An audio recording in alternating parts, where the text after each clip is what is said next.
এদেশের মানুষ আর ফ্যাসিবাদের পুনরাবৃত্তি চায় না বলে মন্তব্য করেছেন বিএনপি সিনিয়র যুগ্ম মহাসচিব রুহুল কবির রিজভী। বান্ডেল থাকলে প্রতি সেনমানিতে টাকা বাঁচবে।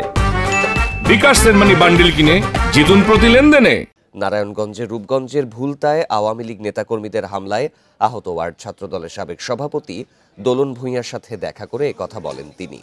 মানুষের শান্তি নষ্ট করতে আওয়ামী লীগের দোসররা এখনো কাজ করছে অভিযোগ করে রিজভী বলেন, দোলন ভূঁইয়ার ওপর হামলার দায় প্রশাসনকে নিতে হবে।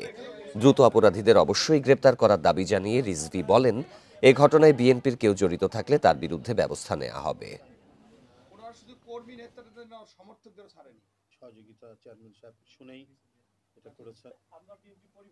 আওয়ামী লীগের দোসররা তারা আছে এবং এই অন্তর্বর্তীকালীন সরকার এবং গণতন্ত্রের বিজয়ের মধ্যে দিয়ে যে মানুষের প্রত্যাশা শান্তির সহাবস্থান তৈরি করা, এটাকে নস্যাৎ করার একটি পরিকল্পিত প্রচেষ্টা চলছে।